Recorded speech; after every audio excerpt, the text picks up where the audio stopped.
Hey you guys, welcome back to my channel. If you're new here, I'm Christina, and in today's video, I'm gonna be sharing with you a July recap and an August plans and goals video. So this will relate to like homeschool and just regular life. So not just like what curriculum we used and what curriculum we're going to use. Some of those things, yes, but also what we did, what we didn't do, what my plans were, and how they actually played out. So if you are new here, this is something that I do monthly on my channel. Typically it goes up on the 1st, other times it's a little bit late. Every once in a while it's a day or so early, but you can always be on the lookout for that each month if you're interested to see month to month what I'm planning and how it actually ends up happening. So let me know down in the comments below how your July went, if you homeschool year round or not, and what your plans are for August, when you're starting the new school year. I want to hear all of the things, so let me know down in the comments below. I have my homeschool planner with me. I shared this recently here on my channel. My favorite homeschool planner is from For the Love of Homeschooling. It is a digital planner, so you can print it and customize it in a variety of different ways. There are like 10 or more different cover options. So all of that will be linked down in the description box below because I always get questions about my planner. Something that I really love about this planner that I mentioned in that video, and that many of you will be familiar with if you've watched these monthly videos, because I've used this planner for a couple of years now, is that there is the wish list for each month. And this is where I kind of like brain dump all of my ideas. As you can see, I haven't even done this yet for August. So we are like off the cuff in this video today, but it has been busy in July. Like there is a lot of stuff going on. And then there's the reality page, which comes right after that. And this is where you can take everything that you have in your brain, put it down on the wish list part, and then start to organize and prioritize the things that matter most and the things that you really want to get to. So I really, really like that about this planner.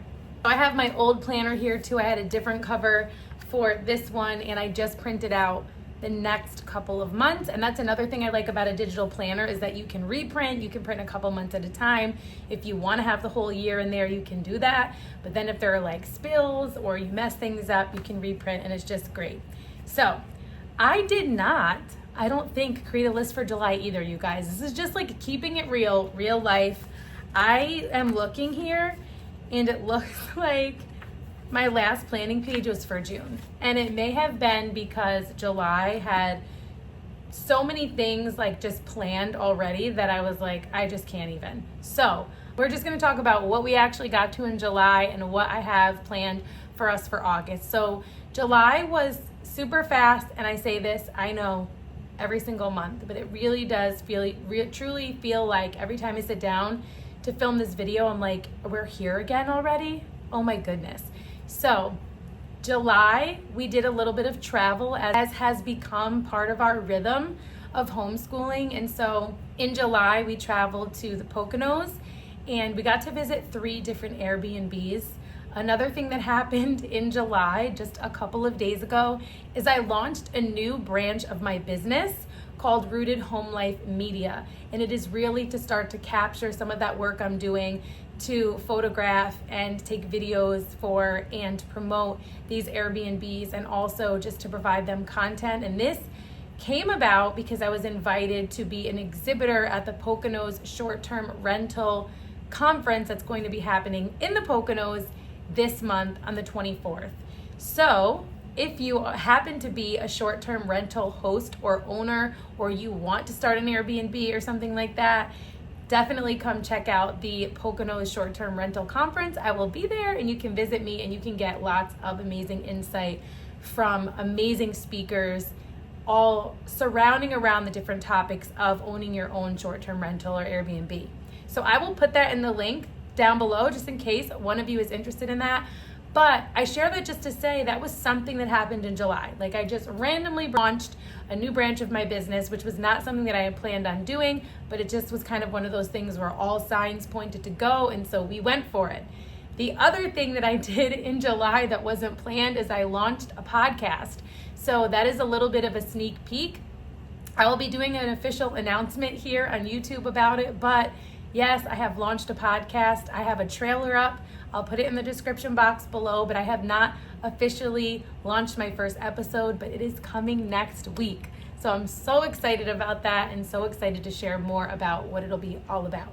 So be on the lookout for that. So lots of things happening in July. We visited 3 different Airbnbs in the Poconos. We also went on a family trip, which was so wonderful and so restful because it was not a work trip. I was not working with the property that we stayed at. It was a property that my family goes to every year with some extended family, and we just rest and relax, and it was just a beautiful, beautiful time. And it was the time to sit and read, spend time together, and just truly rest. Some of the books that I was reading while we were there: Raising Boys to Men, a simple, mercifully short book on raising and homeschooling boys. So this is something that I read while we were there that I am still in the middle of, but is really, really good. So that's something that I did in July. And then I also was reading, it's over here, Habits for a Sacred Home. This is a really good one if you have not seen this one, from Jennifer Pepito. 9 Practices from History to Anchor and Restore Modern Families. I started this one. Really, and there's one other one that I was reading as well, Hope for Your Homeschool by September McCarthy. So it's kind of doing like one chapter at a time.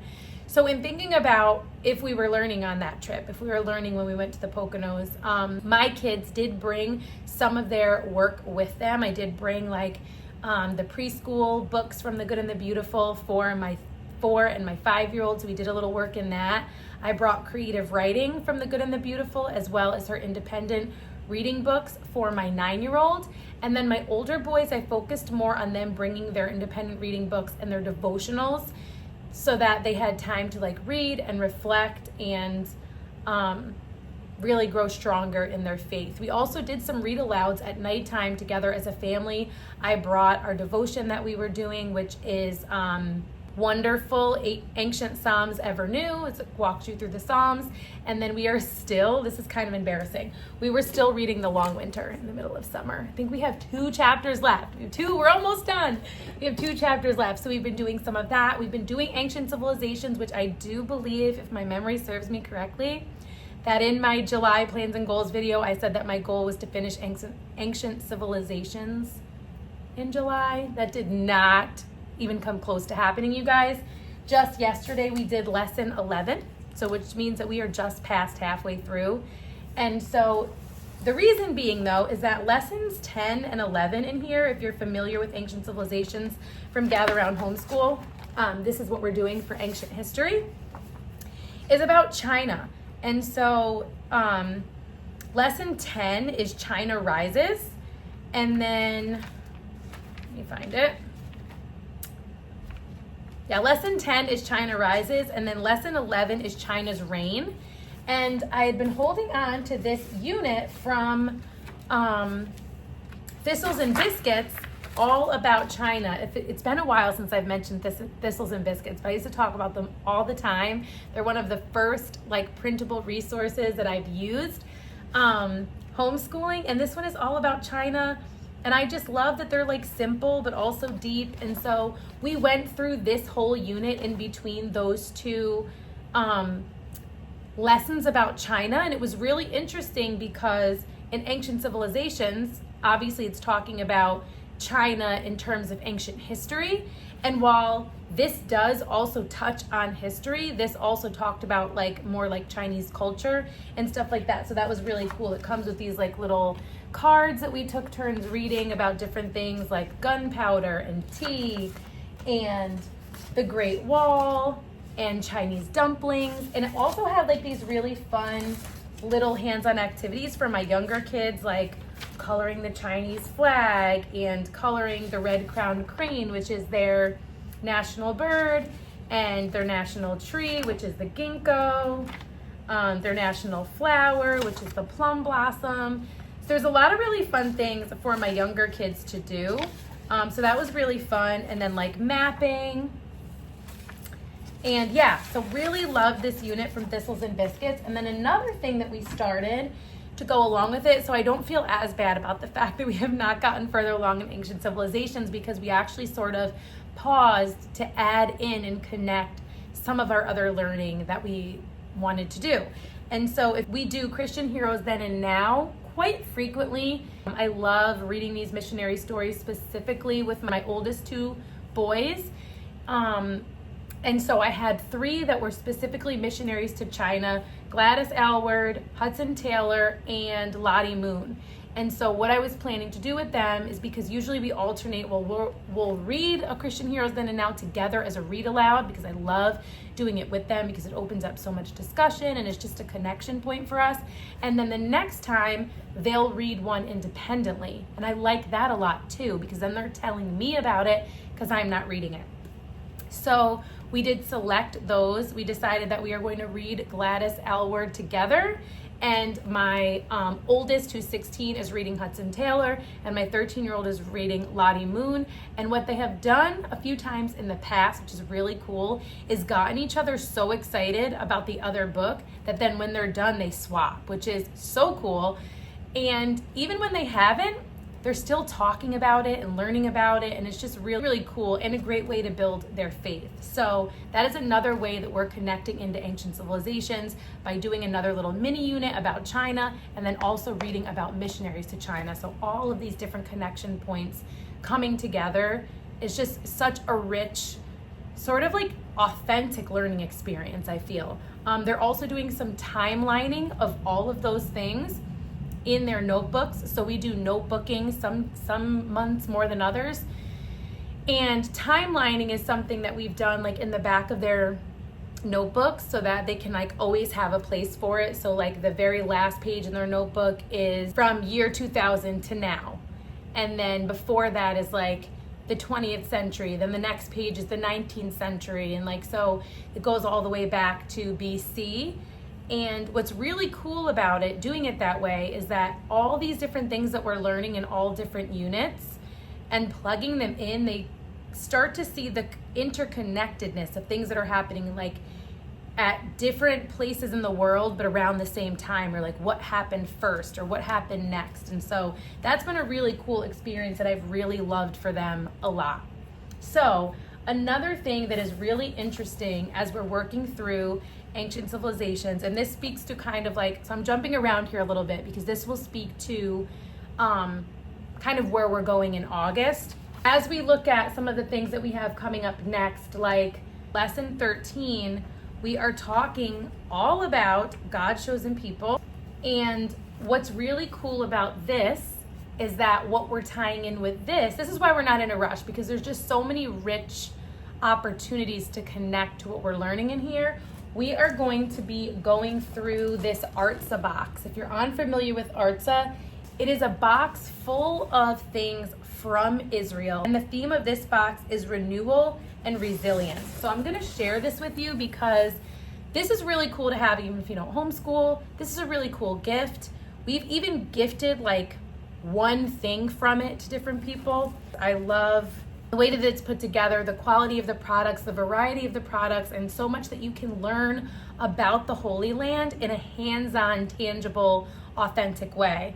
And there's always scripture. So this one is, even though I walk through the darkest valley, I will fear no evil, for you are with me, your rod and your staff, they comfort me. So Psalm 23, verse 4.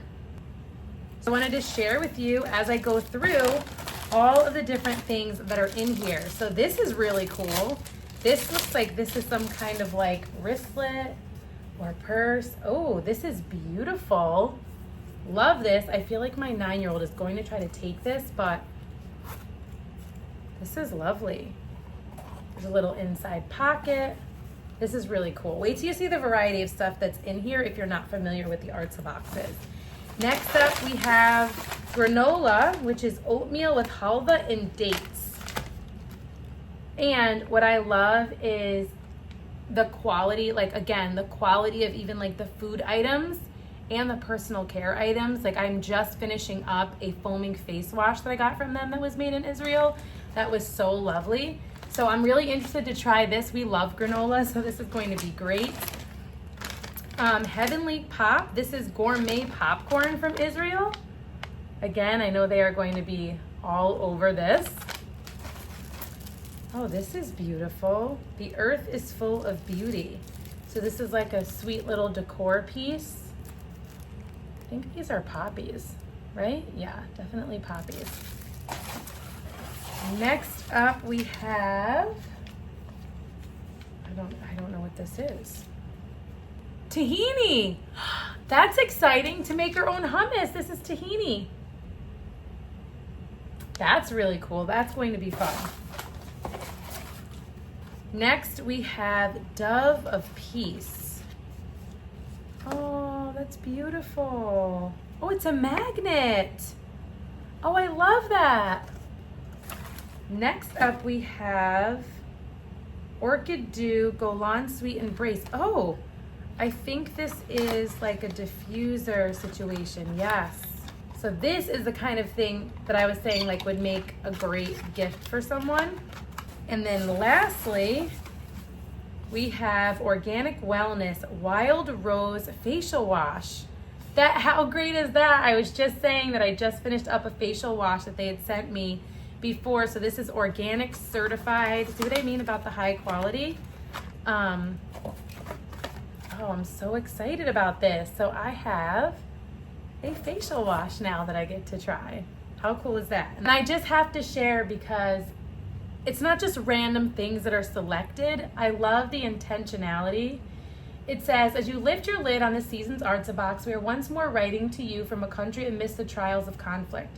Our carefully curated theme, Resilience and Renewal, was chosen for its deeply significant representation of the unbreakable spirit of the Israeli people, standing firm in the face of adversity, along with their friends like yourselves around the globe. Every year during spring, a breathtaking phenomenon unfolds across the southern Gaza border communities in Israel. Red poppies blanket the landscape in a carpet of vibrant color, creating a spectacle known as, I know I'm not going to say this right, Drom HaHadam, the Red South. Hundreds of thousands of visitors journey to these fields, spending a day surrounded by God's beautiful nature, enjoying picnics amidst the splendor of the blossoms.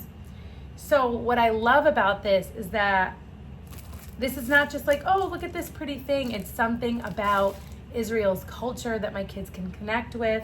And I just love that so much. So it says each product within this season's box was lovingly and carefully crafted by local artists and charities from communities directly affected by recent events. From the southern Gaza border to the northern communities along the Lebanon border, their creations are infused with love and purpose.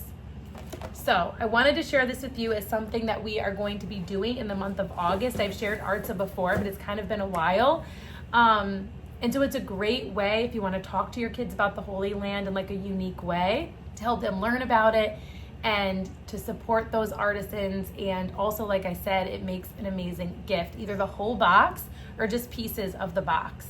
So I wanted to share that as well. Some more things that we're going to be doing in August have to do with things from the back to school mega bundle that is happening right now. I just did a video all about the back to school mega bundle where I walked through all the products that I had printed out, but I wanted to share them briefly here, and then if you want to see more of them, you can either go back and watch that video, or you can click the link in the description box that will take you to the bundle landing page where you can see all of the things that are included in the bundle and the upgrade options. So if you've been around, you may remember my notebooking guide to the lost art of reading nature signs.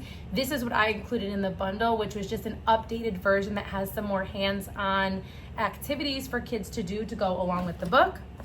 I also printed out this Beowulf study that I'm really excited to do specifically with my older two boys, especially my 16-year-old. This is going to be a really rich literature study, so I'm excited for that. I also printed out British Columbia, so I'm really excited about that. This I'm pumped about too, Bard of the Yukon. This is all about Robert Williams Service. So as you can see, there is a lot in this bundle for older kids. There is tons for all ages in this bundle, which is amazing. It is the biggest mega bundle we've ever done. 120 products, $1,000 worth of printable resources for $25. And the upgrades are incredible. If you saw my video the other day, you know that there are two upgrade options. One is this brand new curriculum from the Peaceful Press called the Nature Book Flood. This is a year-long nature study through picture books and activities that connect with it. This is $39 on the Peaceful Press website. The bundle is $25 and the upgrade is an additional $14, which means for the same price you can buy this on the Peaceful Press website, you can get the entire mega bundle and this, which is pretty amazing. The other option is from 1,000 Hours Outside, and the first thing is there, 1,000 Hours Outside 2024 to 2025 handbook, which goes through monthly book lists and nature activities to get them outside. There's areas for them to track their time outside, both weekly, monthly, and yearly. So really, really excited about this. Again, if you want to see more of it, I will link that video in the description box. And then 3 of their Add the Wonder nature study curriculums. So Scat and Tracks, Animal Travelers, and Seeds. So that is another optional upgrade for an additional $14, or you can add both of them for $10 each and get the entire bundle and both upgrades for $49. It is a crazy, incredible value. The mega bundle is going through August 12th. So when it's done, it's done. So if you think you want it, definitely go check it out. Do I think we're going to get to all of those things in August? No, I do not. What's really cool though is when my daughter was going through the 1,000 Hours Outside handbook, she went right to August because I printed starting in August because July was almost over, and she started to like cross off things that we had done when we visited the Adirondacks in July with family. And I didn't want to stop her because she was so excited about it. And then she started coloring in her hours outside. And although we won't get to all of it, I know we'll get to some of it, and I might do it as like spreading a feast. So I might put, for example, like these 3 units, actually 4. I might put these 4 units that I printed for my older kids out on the table one morning and ask them to flip through and see which one they're most interested in, and then go through them that way. And then same thing for these nature study curriculums from 1,000 Hours Outside, which I'm thinking for mostly my 4, 5, and 9-year-olds. I might spread these out and ask them like which one do we want to do first. So while we won't get to all of this in August, realistically, we will do some of it. We will also continue with our ancient civilizations. I did also just get another 2 units from Gather Round Homeschool, so we will be doing more Gather Round in the future. I'll be sharing that in an upcoming video about the family subjects that we'll be doing for history. For the upcoming school year, if you missed it, I've shared curriculum picks for my 4th grader, my 8th grader, my 4-year-old, and my 5-year-old to like preschool and kindergarten. And then I shared our family subjects, our family curriculum picks for science, and then I'll be sharing for history in the next couple of weeks. So be on the lookout for that. We are still reading the Answers book for teens. We have a couple of chapters left of that. We've really enjoyed that. You can get that at my Christian book storefront, along with the other books that I've shared with you, like the Habits for a Sacred Home and Raising Boys to Men. I have a Christian book storefront if you're not aware of that, which is a great place to find books not only for us moms, but also books for our teens and also our little kids. So you can definitely go check that out if you're interested in any of those things. We will continue with our Ancient Psalms Ever New, that wonderful devotion that I mentioned to you as it takes us through the Psalms. We'll continue with that, and we will be starting finally the next book in the Little House series. Like I said, we have a chapter or 2 left of this, and then we are on to the next book, which will be really cool. We're still reading from time to time Created for Work, which is a really great book for boys about work ethic, so we'll continue with that. And we may or may not start one more book together as a read aloud this month. We'll kind of have to see how things go. So things we have coming up for August as far as travel is we are going to one of our favorite places in the whole world, and that is Hampton Beach. We're gonna get to go to the ocean again. We got to go to the ocean back in June, and I cannot wait to get back. The ocean is like my favorite place. So we'll get to do that, and we'll also be traveling to the Poconos again for that short-term rental conference that I mentioned. As far as independent work goes, we are still trucking along. So we're always flexible, as you know, if you've been around here, but in the summer, when we're traveling more and getting outside more, we're even more flexible with our studies. So my boys are continuing on doing their math and their language arts. They have their independent work in the ancient civilizations, like you do the lesson together. If you're unfamiliar with Gather Round, you do the lesson together as a family, and then the kids have their own individual workbooks that are specific to their age group. So there's a middle school one, a high school one, upper elementary, lower elementary, early reader, and pre-reader. So I really love that they're able to connect doing the lesson together, but then also dig in deeper at their own level. So they'll continue to do that. My 9-year-old, she's still focusing on her math and language arts from the Good and the Beautiful. And then my 4 and my 5-year-old, we are continuing on with our preschool from the Good and the Beautiful and a variety of other learning activities. Like have been loving the games and activities from the Love Every kit. They came out, I shared recently in a video, the reading skills set from Love Every. They've been having so much fun with it. There's like a syllable race game that we did the other day. There's also a rhyming leaves game. So ways to learn about rhyming and syllables and all of those things in just like a really fun, playful way. I'm sure there are things that I will remember later that either we did in July that I didn't mention or that we plan to do in August that I forgot to mention, but that is the gist of how our July went and how we have our August planned out. Let me know if you did any of the same things in July, if you have any of the same things coming up in August. I would love to hear about it. If you're not already following me over on Instagram, you can follow me over there at rooted_homelife. And if you are interested in following along with more of the short-term rental part of our business, you can follow Rooted Home Life Media now over on Instagram as well. And don't forget to go follow our podcast so that as soon as the first episode comes up, you do not miss it. I hope to see you soon in one of my next videos, and until next time, stay rooted.